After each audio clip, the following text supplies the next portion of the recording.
आप देख रहे हैं जोहार झारखंड। पूर्वी सिंहभूम में पोटका प्रखंड के हल्दी पोखर में रामनवमी जुलूस के दौरान हुए पथराव की घटना और इसके विरोध में स्थानीय लोगों ने आज हल्दी पोखर बाजार और हाता बाजार को बंद रखा।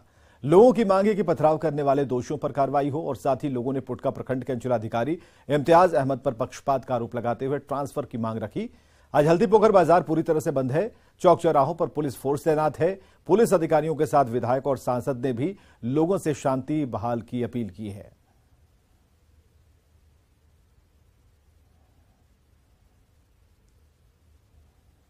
पूर्वी सिंहभूम के पोटका प्रखंड के हल्दी पोखर में कल यहाँ पर जो विवाद हुई थी रामनवमी जुलूस के दौरान, आज पूरी तरह इसके विरोध में हल्दी पोखर बंद है, खाता भी बंद है, पूरी तरह बाजार बंद है। हमारे साथ में जिला परिषद भी है। हम जानते हैं कि कल रामनवमी के दौरान किस तरह पथराव हुआ था। यहाँ के जो स्थानीय लोग हैं उनकी क्या मांग है। झंडा रखने के क्रम में किसी तरह का झंडा रखते रखते झंडा टूट गई थी और टूटने के बाद यहाँ के ग्रामीण क्रोधित हुए और प्रशासन के साथ तू मैं होने लगा। प्रशासन के साथ बातचीत होने लगी। इसके बाद अचानक विपरीत दिशा से कुछ असामाजिक तत्वों के लोगों ने पत्थरबाजी चालू कर दिया। उसके बाद हमारे इस क्षेत्र के जो भी जनप्रतिनिधि हैं या प्रशासन है, हम लोग माहौल को शांत कराने का प्रयास किए और हम लोग माहौल को शांत भी कराए हैं। और हल्दी पोखर या आसपास के लोगों का ये मांग है कि हल्दी पोखर बाजार अभी वर्तमान के लिए बंद है, लेकिन अभी खुल जाएगी। लेकिन जो भी दोषी है वो सभी दोषियों पर चिन्हित कर कार्रवाई की जाए और जल्द से जल्द वो लोग को जेल भेजा जाए। और उसके बाद हमारे जो पोटका का अंचल अधिकारी इम्तियाज अहमद जी है, उनके रवैया जो कल थी वो रवैया सही नहीं थी। सीओ जो है वो यहाँ से हटाया जाए और एक तरफा सपोर्ट करने वाले सीओ को हम लोग यहाँ नहीं रखना चाहते या हमारे लोगों के लिए क्षति हो सकती है। इसी दो मांगों के साथ हमारे हल्दी पोखर के जो भी दुकानदार है अपने स्वेच्छा से दुकान को बंद रखे हैं। इस जगह पर फिलहाल अभी यहाँ पर इस जगह शांति बनी हुई है, लेकिन दुकान पूरी तरह बंद है, बाजार पूरी तरह बंद है। लोग जो है वे बार बार मांग करते हैं कि जो दोषी है, जो पथराव करने वाले जो लोग हैं, उन पर कार्रवाई होनी चाहिए ताकि यह क्षेत्र जो है आने वाले समय में शांतिपूर्ण तरीके से भाईचारा से लोग रह सके। प्रभंजन कुमार, न्यूज़ 18 जमशेदपुर। साहिबगंज कॉलेज परिसर स्थित आदिवासी कल्याण छात्रावास के छात्रों ने बाजार बंद करा दिया। छात्र राज्य सरकार द्वारा बनाई गई 60-40 वाली नियोजन नीति का विरोध कर रहे हैं। छात्रों ने कई जगहों पर सड़क जाम कर दिया, इससे यातायात पर काफी असर पड़ा। छात्रों के आंदोलन को देखते हुए हर जगह पुलिस बल की तैनाती की गई है। आंदोलनकारी छात्रों ने सरकार के खिलाफ जमकर नारेबाजी की और साथ ही 60-40 वाली नियोजन नीति को निरस्त करने की मांग की। नियोजन नीति लाई है एकदम, उसमें हम लोगों को कुछ उसमें एकदम दिखाई नहीं देता कि हम लोग बेरोजगार आदमी क्या करेंगे, क्योंकि 60-40 आधार पर हम लोग रोजगार क्या है, यहाँ पर झालमुड़ी बेचेंगे।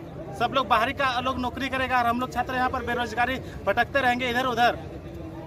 सरकार से हम लोग का यही मांग है, जो अभी सरकार वैकेंसी निकाले है उसको जल्द से जल्द निरस्त करे और नया एकदम साफ सुथरा एकदम स्पष्ट होना चाहिए कि झारखंड लोगों के लिए नौकरी है और वही लोगों को देंगे। अगर नहीं देती है सरकार नौकरी तो उसको हम लोग गद्दी से उखाड़ करके फेंक देंगे। रांची के होटल जेड स्क्वायर के तीसरे माले से हरियाणा के युवक ने छलांग लगा दी। हादसे में बुरी तरह से वो घायल हो चुका है। उसे एम्बुलेंस से तुरंत नजदीकी अस्पताल में ले जाया गया, जहां युवक की हालत गंभीर है। घायल युवक की पहचान हरियाणा के पीयूष गुप्ता के रूप में हुई है। वो शुक्रवार से ही होटल जेड स्क्वायर में रुका हुआ था। उससे मिलने उसकी महिला मित्र होटल में पहुंची। दोनों के बीच अनबन हुई और उसने तीसरे माले से छलांग लगा दी। गनीमत रही कि वो कार की बोनट पर गिरा। में थे, सुने के ऊपर से जंप कर गया। इनोवा कार खड़ा था और इनोवा का बैनेट जो होता है ना, बैनेट पर गिरा वो। अब बैनेट पर गिरा, इसके बाद एम्बुलेंस से कोई इधर से जा रहा था, हम लोग दौड़ के आए, एम्बुलेंस रोके यहाँ पर, एम्बुलेंस पर बैठा के उसको भेज दिए। एक लड़की भी थी उसके साथ में। अब लड़की कौन थी तो नहीं पता चला, लेकिन जहाँ तक लग रहा था कि प्रेम प्रसंग का ही मामला था।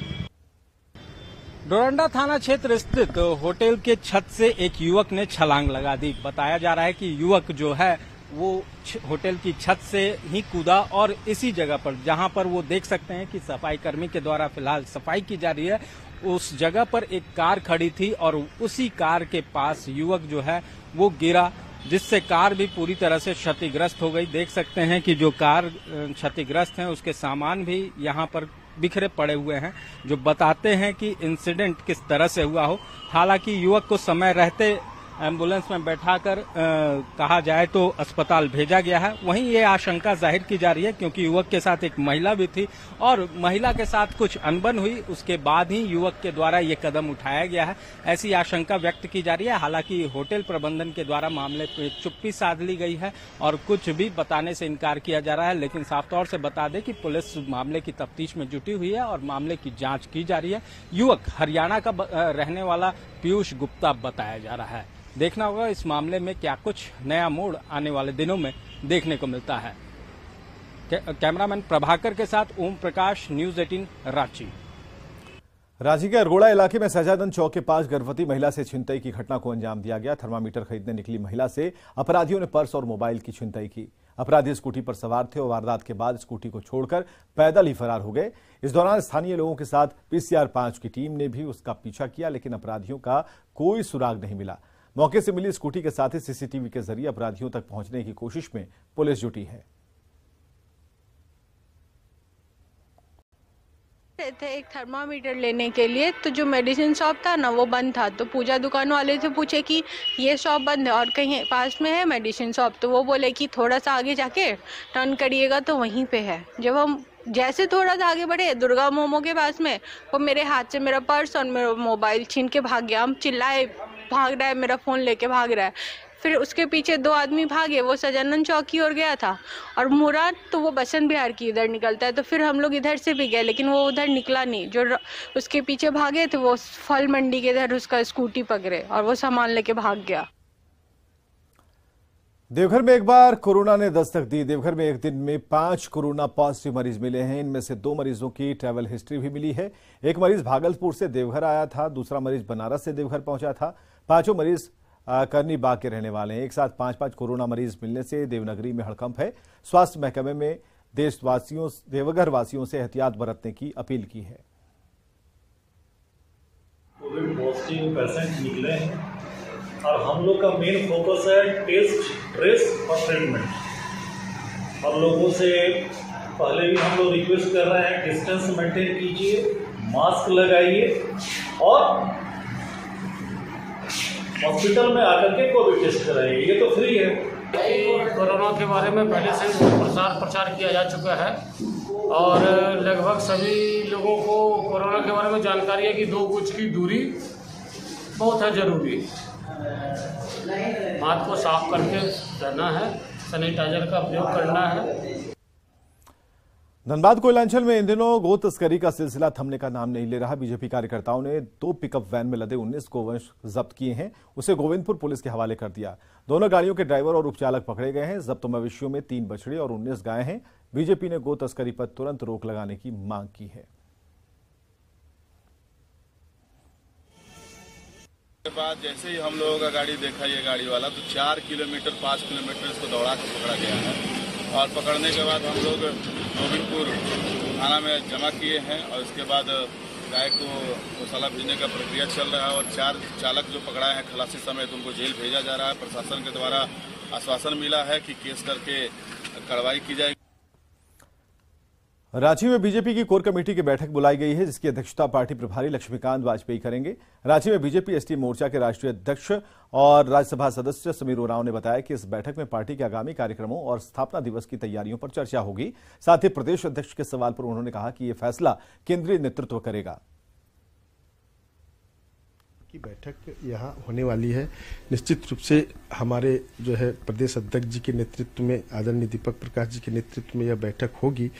हमारे जो है प्रदेश के राष्ट्रीय जो प्रभारी हैं, प्रदेश के प्रभारी अपने आदरणीय लक्ष्मीकांत वाजपेयी जी भी आए हैं। कोर कमेटी के सारे माननीय सदस्य यहाँ रहेंगे, जो प्रदेश के नेतृत्वकर्ता जो हैं वैसे लोग रह करके योजना रचना करके इन सारे कार्यक्रमों को हम लोग आगे बढ़ाने वाले। हो सकता है कि कोई ना कोई इस प्रदेश के कोई ना कोई कार्यकर्ता को ही अगर परिवर्तन होना रहेगा तो मिलेगा, नहीं तो हमारे प्रदेश अध्यक्ष जी के नेतृत्व में कार्यक्रम अच्छा चल रहा है, आगे अच्छा चलेगा, ऐसा विश्वास करते हुए हम गढ़वा के रंका में रामनवमी जुलूस में हुए विवाद के बाद बीजेपी और जेएमएम में जुबानी जंग तेज हो गई है। रंका थाने में जेएमएम की ओर से पूर्व विधायक सत्येंद्र नाथ तिवारी पर मामला दर्ज कराया गया है, जबकि बीजेपी की ओर से भी एसटी अधिनियम के तहत जेएमएम के कई नेताओं के खिलाफ मामला दर्ज कराया गया। जेएमएम विधायक ने मंत्री की लोकप्रियता से बौखलाकर विपक्ष पर ओशी राजनीति का आरोप लगाया। इधर बीजेपी ने जेएमएम पर विपक्ष की आवाज दबाने का आरोप लगाया है।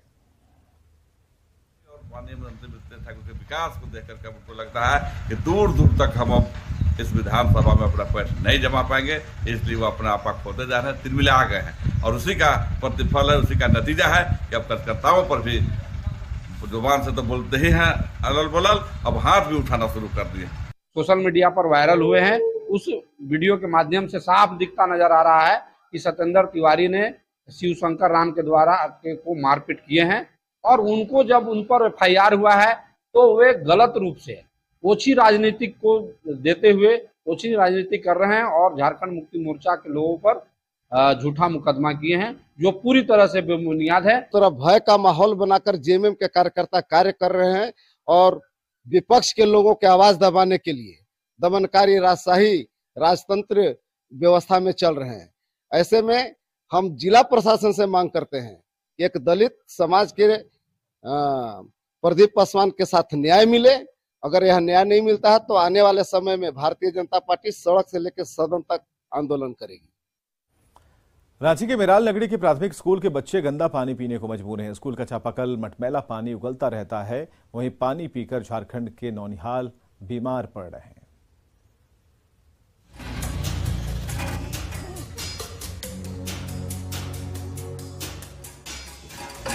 चापानल का हैंडल जोर जोर से चल रहा है और उसकी नली लाल पानी उगल रही है।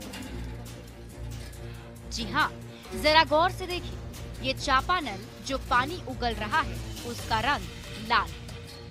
आयरन और गंदगी से घुला मिला यही पानी मेराल नगरी के प्राथमिक स्कूल के बच्चों की न सिर्फ प्यास बुझाता है, उसी मटमैले पानी से मिड डे मील का खाना पकता है और ये नौनिहाल उसी पानी से बना दाल और भात हर दोपहर खाते हैं। कहते हैं बच्चे जो हैं वो राज्य का भविष्य होते हैं, पर उसी भविष्य के साथ अगर खिलवाड़ किया जाए तो असर भयावह हो सकता है। इस वक्त हम नगड़ी इलाके में मौजूद है, जहाँ के राज्य के स्कूल में बच्चों का मिड डे मील का समय है और इसी मिड डे मील के दौरान किस पानी से खाना बनाया जा रहा है, किस पानी का सेवन पूरे बच्चे कर रहे हैं, पूरे इलाके के बच्चे जो हैं इसी पानी का सेवन कर रहे हैं। मटमैला जो आप सामने देख रहे हैं, इसका आप अंदाजा लगा सकते हैं कि ये जब बच्चों के शरीर में जाता है तो क्या असर सीधा सीधा बच्चों को होता है। दोपहर होने वाली है। मेराल नगरी के प्राथमिक स्कूल की रसोई में खाना पक रहा है। चूल्हे पर सब्जी उबल रही है। ठीक नीचे दूसरे बर्तन में चापानल का वही गंदा पानी भरा हुआ है।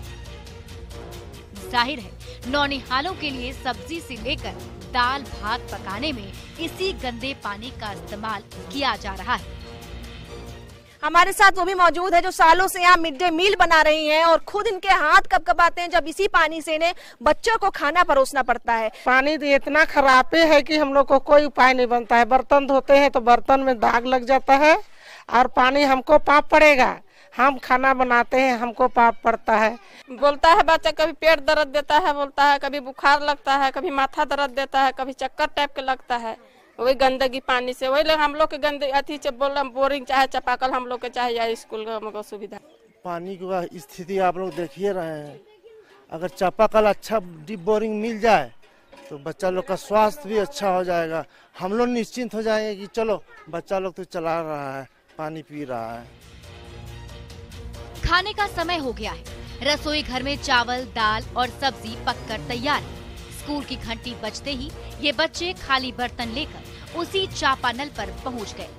तपती दोपहरी में उसी गंदे पानी से प्यास बुझाई और उसी गंदे पानी से बर्तन धोया। ये बच्चे करे भी तो क्या करें? इस चापानल के सिवाय पानी का और कोई दूसरा जरिया भी तो नहीं।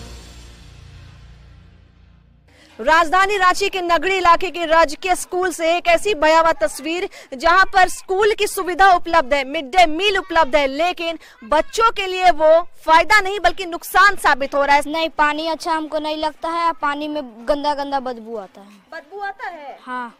डेली ऐसे ही बदबू आता है? हाँ, ड्रेस धोने पर पीला हो जाता है। अच्छा, ये वाला शर्ट उसी पानी में धोयो? हाँ। हाँ? हाँ। पानी से परेशान हो? हाँ। बहुत दिक्कत हो रहा है? हाँ। झारखंड का शिक्षा महकमा सरकारी स्कूलों पर हर साल 12,546 करोड़ रुपए पानी की तरह बहाता है, पर इस भारी भरकम रकम से इन नौनिहालों को एक बूंद पानी साफ तक नसीब नहीं हो पाती है। ये बच्चे रोजाना इसी गंदे पानी से प्यास बुझाते हैं और उसी गंदे पानी से बना खाना खाकर बीमार पड़ जाते हैं। हाँ, प्रदूषित जल बहुत तरह से होते हैं ना, जैसे एक तो उसमें बैक्टीरियल इन्फेक्शन या कोई इन्फेक्शन हुआ उसके कारण आंत में इन्फेक्शन होगा और बराबर लूज मोशन होगा और माल न्यूट्रिशन हो जाएगा। माल न्यूट्रिशन से होने वाली सारी बीमारियां हो सकती हैं। दूसरी हो सकता है कुछ केमिकल्स हो इसमें, जैसे आर्सेनिक हो। आर्सेनिक तो बहुत ही खराब है, उससे ब्रेन और बहुत सारे नर्वस सिस्टम अफेक्टेड होता है। राजधानी रांची से महज 20 किलोमीटर दूर मेराल नगरी का ये प्राथमिक स्कूल मटमैले पानी के रूप में स्कूली बच्चों के बीच ना जाने कितनी बीमारियां बांट रहा है, पर सरकार की नींद टूटने का नाम नहीं ले रही है। तौर पे सुना कि जिस स्कूल में 50 से ज्यादा बच्चे पढ़ाई कर रहे हैं, शिक्षा ग्रहण कर रहे हैं, वो भी ऐसे ग्रामीण इलाकों में, वहां पर ग्राउंड रियलिटी क्या है, जो मिड डे मील है उसमें दूषित पानी से किस तरीके से बच्चे प्रभावित हैं, लार्जर स्केल पर बच्चे बीमार पड़ रहे हैं, वहीं अब तक विभाग की नजर यहाँ पर नहीं पहुंची है। लगातार जो परेशानी है वो प्रतिदिन बढ़ती चली जा रही है। ऐसा हाल हो गया है कि स्कूल प्रबंधन के लिए स्कूल में रहकर बच्चों को रखना, बच्चों को लगातार अटेंडेंस करवाना बहुत मुश्किल पड़ जाता है। रूपाली त्रिपाठी, न्यूज़ 18, रांची। हजारीबाग में रामनवमी की भव्य शोभा यात्रा निकाली गई। लोग पारंपरिक हथियार से लैस होकर सड़कों पर उतरे और साथ ही तलवारबाजी और लाठी भांजने के करतब दिखाया। शोभा यात्रा और झांकियों में लाखों लोग शामिल हुए। शोभा यात्रा में राम भक्त उत्साहित रहे। सड़कों पर अद्भुत नजारा दिखा। भारी भीड़ को देखते हुए प्रशासन की तरफ से बढ़िया व्यवस्था की गई थी।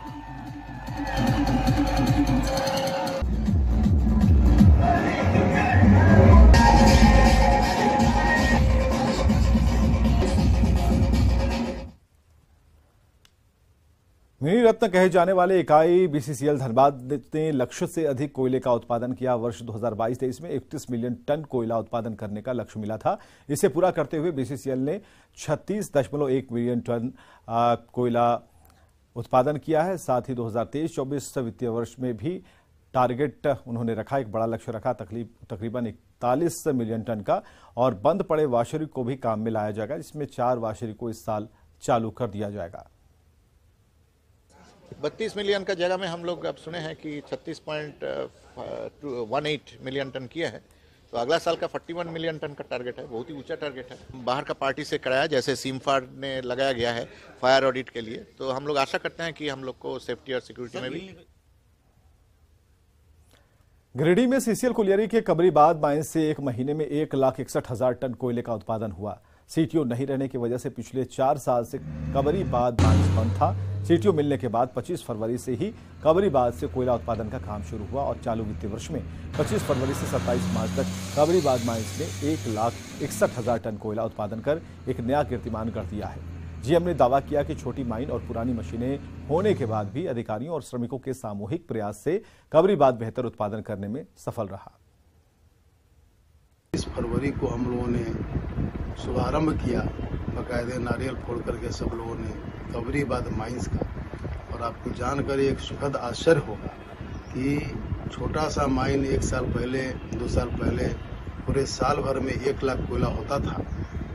अब ये 25 फरवरी से आज का दिन 28 है, लगभग 1 महीना 1-2 दिन हुआ।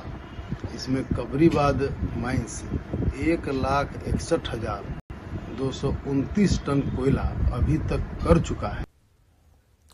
कोरोना के नए वेरिएंट की रोकथाम को लेकर रांची सदर अस्पताल में मॉकड्रिल का आयोजन हुआ, जिसमें आरटीपीसीआर लैब को दुरुस्त कराने को लेकर जांच किट की उपलब्धता सुनिश्चित कराने का निर्देश दिया गया। पीएसए ऑक्सीजन प्लांट और अस्पतालों में बेड दवा की उपलब्धता की समीक्षा की गई।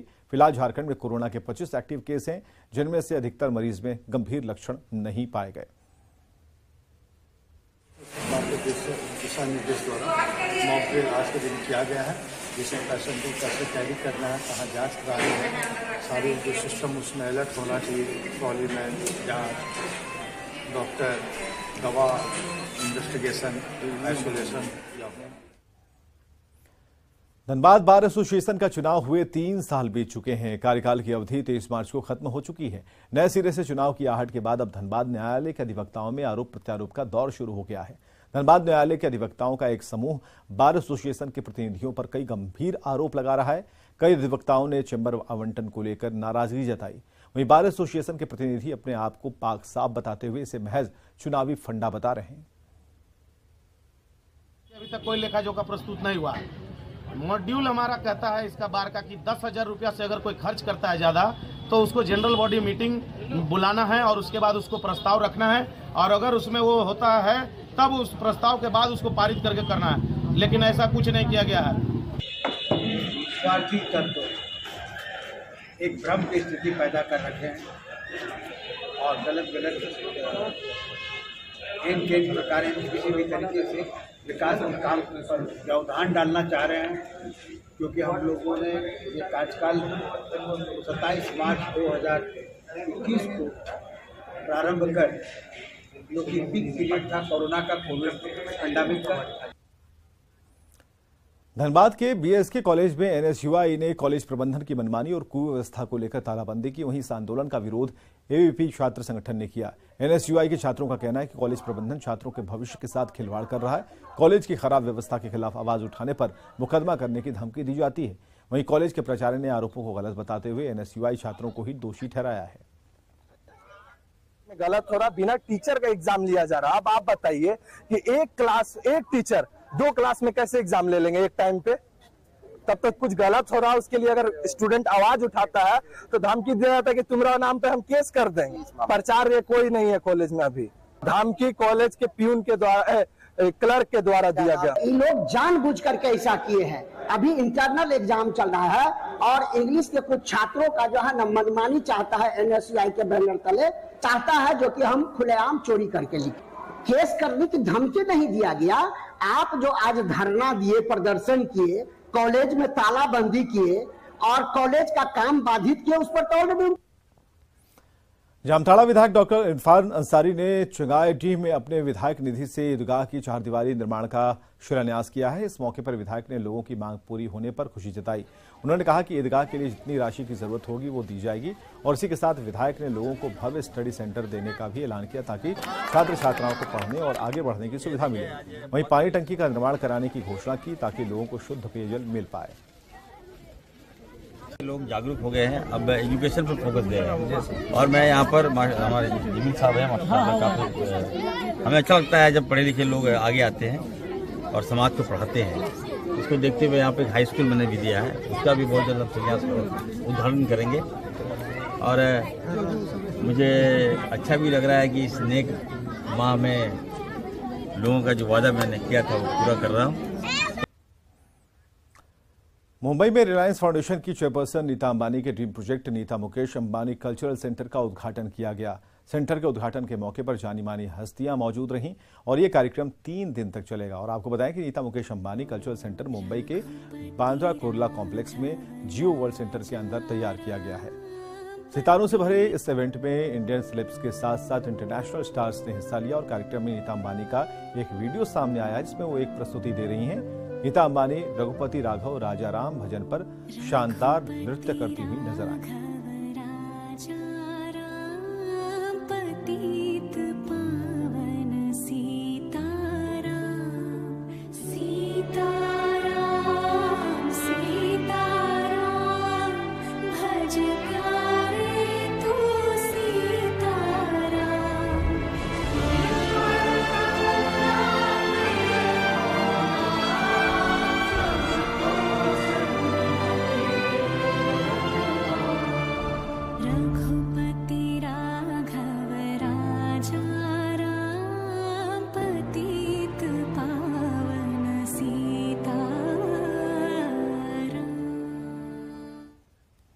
और खबरें लगातार जारी हैं, बने रहिए हमारे साथ।